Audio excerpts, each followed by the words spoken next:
नमस्कार किसान भाइयों, स्वागत है आपका चैनल एग्री आकाश पे। किसान भाइयों, अभी आप जो भिंडी स्क्रीन पे देख रहे हैं ये लगभग 7 से 8 दिन की भिंडी है और इस वीडियो में हम 7 दिन से लेकर के 35 दिन के अंदर खाद और स्प्रे शेड्यूल की पूरी जानकारी देने वाले हैं, ताकि इस ठंडी के मौसम में भी जो आपकी भिंडी है वो लगातार ग्रोथ कर सके और लगातार अच्छा उत्पादन दे सके। अगर ये वीडियो पूरा आप देख लेते हैं तो वीडियो के अंत में मैं आपको 4 से 5 ऐसे तरीके ही बताने वाला हूँ जिनसे कि अन्य किसान भाइयों की तुलना में आपका उत्पादन 40% घट जाएगा। और अगर आपने इस वीडियो को पूरा नहीं देखा तो हो सकता है कि आपका जो उत्पादन है वो कम हो जाए। तो पूरी जानकारी सही विधि समझने के लिए इस वीडियो को आप पूरा देखिएगा। चैनल पे पहली बार आए हैं सब्सक्राइब कर लीजिएगा। चलिए शुरू करते हैं। जैसे कि आप देख रहे हैं कि अभी ये 7 से 8 दिन की भिंडी है, तो यहाँ पे जो हम पहला स्प्रे करेंगे और वहाँ पे हमारा जो लक्ष्य है वो जड़ को मजबूत करना होगा, पौधे को झटका न लगे और जो शुरुआती रोग आने वाले हैं उनसे बचाव करना है। तो ये 7 से 8 दिन का जो है पीरियड होता है। ऐसे इन 7 से 8 दिन के पीरियड में जो है 35 दिन तक पूरी जानकारी आपको देने वाले हैं। जैसे मैंने कहा जड़ मजबूत करना था, आपको क्या करना होगा, एक टंकी में आपको लगभग 2 ml ह्यूमिक एसिड लेना है। सीवीड एक्सट्रैक्ट मिलाने से सागारिका ले सकते हैं, बहुत तरह के आजकल आते हैं। माइक्रो न्यूट्रिएंट फर्टिलाइजर ले सकते हैं जिसमें कि जिंक हो, फुलविक एसिड हो, बोरोन हो। इसको 1 ग्राम ले लीजिए, यानी humic acid 2 ml, seaweed extract जो है 2 ml, 1 ml जो है माइक्रो न्यूट्रिएंट ले लीजिए। इसको जो है किसान भाइयों लगभग 15 लीटर के टंकी में घोल लीजिए और इसको जो है आपको सुबह में स्प्रे करना है। बहुत ज़्यादा धूप ना निकली हो, सर्दी में आजकल धूप थोड़ा सा कम ही निकल रही है, लेकिन सुबह और शाम में बिल्कुल ना करें, दोपहर में करें। धूप हो तो दोपहर में करने से बचें। इससे क्या होगा कि आपको जो दवा है इसका ज़्यादा से ज़्यादा अच्छा रिजल्ट देखने को मिलेगा। और ध्यान दीजिए, इस दौरान अभी कोई डीएपी और यूरिया आपको नहीं डालना है और स्प्रे में तो बिल्कुल भी नहीं देना है। दूसरी स्टेज आती है 10 से 12 दिन की। इस समय जो हमारा लक्ष्य होता है वो होता है कि तेज बढ़वार भी हमें करनी होती है, पौधे का रंग भी अच्छा रखना होता है। तो उसके लिए क्या करना है, 20 से 25 किलो यूरिया ले लीजिए 1 एकड़ के लिए। उसमें जो है किसान भाइयों आप चाहें तो माइक्रो न्यूट्रिएंट फर्टिलाइजर मिला सकते हैं, या फिर हम अगली खाद में उसको देंगे तो बिना माइक्रो न्यूट्रिएंट फर्टिलाइजर के सिर्फ और सिर्फ 1 एकड़ में 20 से 25 किलो जो यूरिया है उसको ले लेना है। उसके बाद किसान भाइयों आपको यहाँ पे एक स्प्रे और करना है। अमीनो एसिड 2 ml लेना है, सीवीड एक्सट्रैक्ट जो है 2 ml लेना है। इसको स्प्रे कर दीजिए। यूरिया जो है खेत में वैसे डाल सकते हैं, इसके साथ में जो है आपको सिंचाई कर देनी है। ध्यान दीजिए, सिंचाई हल्की करें और रात में सिंचाई ना करें। ठंडी से कैसे बचाएं इसको हम वीडियो के अंतिम में जानेंगे। उसके बाद तीसरी स्टेज आती है 15 से 18 दिन की। ये जो है किसान भाइयों सबसे महत्वपूर्ण स्टेज होती है। इस समय जो है हमें हमारा लक्ष्य होता है शाखाओं को भी तेजी से ग्रो करना होता है, तने को भी मजबूत करना होता है। तो उसके लिए आप एक चीज़ कर सकते हैं कि NPK 19-19-19 ले लीजिए, लगभग 25 किलो प्रति एकड़। इसको अपने खेत में डाल देंगे मिट्टी में। तो इससे क्या हो किसान भाइयों की शाखाएं भी अच्छी निकलेंगी और 15 से 18 दिन की जब भिंडी होती है तो उसके तने शाखाओं को मोटा करने के लिए जो है 3 तत्वों की ही जरूरत होती है, नाइट्रोजन, फास्फोरस और पोटेशियम। और कोई सी फसल हो, दुनिया में कोई सी फसल हो, शुरुआती अवस्था में इन्हीं 3 चीज़ों की जो है जरूरत पड़ती है। तो 25 किलो आप ले लीजिए, मिट्टी में डाल दीजिए। इससे जो विकास है बहुत ही अच्छा हो जाएगा। और कुछ ना कीट ही इसी समय आ जाते हैं, जैसे कि थ्रिप्स हो गया, जैसिड हो गया। इनके लिए जो है किसान भाई आप या तो इमिडाक्लोरोपिड ले लीजिए 3 ml पर लीटर पानी में स्प्रे करके दे सकते हैं, या फिर जो है आप थाईमेथोक्स भी ले सकते हैं। इन दोनों में से कोई एक दवा जो है आप ले सकते हैं। जो चौथी स्टेज होती है ना, वो होती है 20 से 22 दिन की अवस्था पे। इस समय जो है किसान भाई आपको टारगेट करना है कि फूल जल्दी से जल्दी कैसे आए। उसके लिए आपको क्या करना है, इस समय आपको बहुत ही कमाल का स्प्रे लेना है। 1 ग्राम लेना है उसमें आपको बोरोन, और 2 ग्राम जो है आपको लेना है मैग्नीशियम सल्फेट, और 2 ml जो है यहाँ पे फिर से सीवीड एक्सट्रैक्ट लेना है आपको। और आगे फूल कैसे ना झड़े, फूल बढ़ाने के लिए क्या कर सकते हैं उसके बारे में जो है हम आगे बात करेंगे।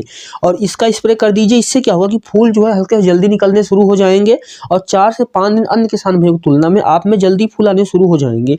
अब यहाँ पे जो 5वीं स्टेज आती है ना 25 से 28 दिन की, यहाँ पे किसान भाइयों अगर आपने ध्यान नहीं दिया तो आपको जो फसल है वो खराब हो सकती है। देखिए यहाँ पे आपको रोग और सुरक्षा करना मेन होता है, क्योंकि खाद वगैरह आपने काफ़ी डाल ही दी है। तो फनफूद नाशक का स्प्रे कीजिए, मैंकोजेब 2 ग्राम लीजिए और उसके साथ में जो है आप कार्बेंडाजिम मिला सकते हैं, या फिर आजकल तो फनफूद नाशक मार्केट में ऐसे आते हैं, कार्बेंडाजिम अलग से ही मिल जाता है, मैंकोजेब अलग से ही मिल जाता है, दोनों का सम्मिलित पैकेट भी आता है। तो इससे क्या हुआ ना कि जब फनफूद नाशक का सही स्प्रे करते रहेंगे, रोगों से बचाव करते रहेंगे ना, तो पत्ते पीले नहीं पड़ेंगे। और अगर आपकी जो है तुड़ाई से पहले ही पत्ते पीले पड़ जाते हैं तब फसल खराब होती है। 6वां जो स्टेज है 30 30 से 32 दिन की अवस्था पे इस समय हमें जो है फूल और फल सेट करने होते हैं। तो उसके लिए जो है आपको 1 एकड़ खेत में लगभग 25 किलो जो है पोटाश लेनी है और पोटाश जो लेंगे हम वो MOP पोटाश होगी, जिसको म्यूरेट ऑफ पोटाश बोलते हैं।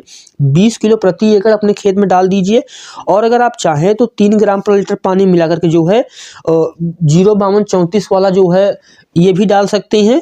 और बेस्ट तरीका होगा कि पोटाश 25 किलो जो है 20 किलो मिट्टी में भी डाल दीजिए और जो है स्प्रे के तौर पे लगभग 15 लीटर की टंकी में जो है वो लगभग आप 20 से 25 ग्राम जो है NPK 05234 ले सकते हैं और सीवीड एक्सट्रैक्ट जो है वो लगभग 20 से 25 ml ले सकते हैं। दोनों चीज़ें कर देंगे ना तो फूल फिर इतना ज़बरदस्त होगा ना कि आप देखेंगे कि फल एक भी जो है नहीं गिरेगा, फूल एक भी नहीं गिरेगा और फ्रूट फिटिंग बहुत ज़बरदस्त हो जाएगी।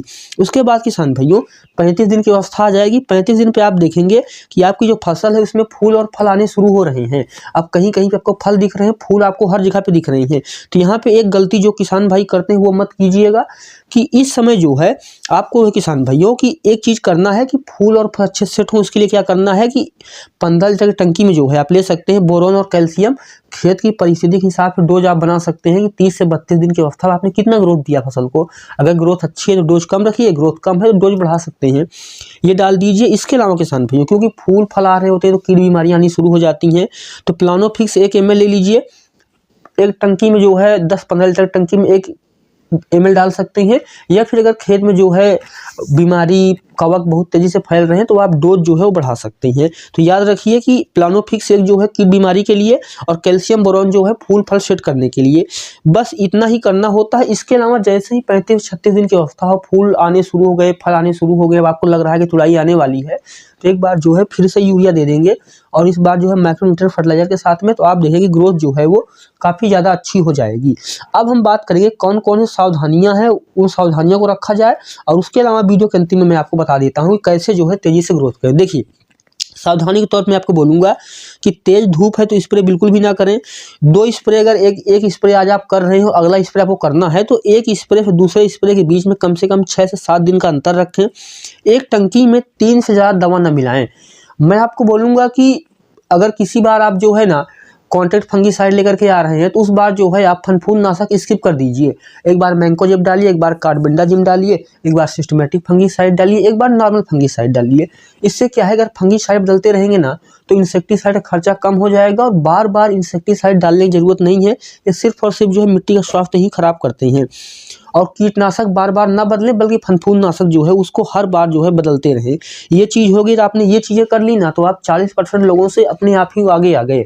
इसके अलावा मैं आपको बोलूँगा कि भिंडी की फसल में जो है जितना खाद और स्प्रे महत्वपूर्ण चीज़ होता है ना, उतना ही महत्वपूर्ण चीज़ होता है यहाँ पे खरपतवार नियंत्रण। तो हाथ से खरपतवार नियंत्रण करना बेस्ट होता है। पहली बार 20 से 25 दिन की अवस्था पे करें, दूसरी बार जो है किसान भाइयों आप लगभग 40 से 45 दिन की अवस्था पे कर सकते हैं। अगर आप 1 एकड़ 2 एकड़ 5 एकड़ भिंडी खेती कर रहे हैं ना तो हाथ से निराई उड़ाई करना मुश्किल हो जाता है, मजदूर मिलते नहीं हैं। तो उसके लिए आपको स्क्रीन पर दिखाई दे रहा है, इसको बोलते हैं मैनुअल हैंड वीडर। जी हाँ, ये हाथ से निराई उड़ाई करने की चीज़ें होती हैं। इनको आप बहुत ही मामूली कीमत में अपने घर पे मंगवा सकते हैं। नीचे डिस्क्रिप्शन पे क्लिक करके भी आप ये मंगा सकते हैं। ये लीजिए, इससे क्या है निराई गुड़ाई आपका जो घंटों का काम है वो कुछ ही मिनटों में हो जाएगा, जिससे कि न सिर्फ खरपतवार हटाने का खर्चा बढ़ेगा बल्कि आपकी जो मिट्टी है उसका स्वास्थ्य भी बेहतर हो जाएगा। इसके अलावा मैं आपको फिर बोलूँगा कि अगर ग्रोथ कम है तो क्या करें। बहुत सारे ऐसे किसान भाई होते हैं, उनका सवाल होता है कि जैसे आपने वीडियो में बताया हमने वो तरीका तो फॉलो किया लेकिन उसमें जो है वो ग्रोथ नहीं आई। तो मैं उन लोगों को बताना चाहूँगा कि 70% ना किसान भाइयों की गलती होती है, वो तरीके को सही से नहीं सुनते हैं। तो मैं आपको ये बोलूँगा कि अगर आप भिंडी खेती कर रहे हैं ना तो सबसे महत्वपूर्ण चीज है कि DAP यूरिया और पोटास, ये 3 चीजें इनको समय समय पे देना है। यूरिया कम दीजिए, ठंडी में DAP पोटास बढ़ा दीजिए, ग्रोथ अपने आप हो जाएगी।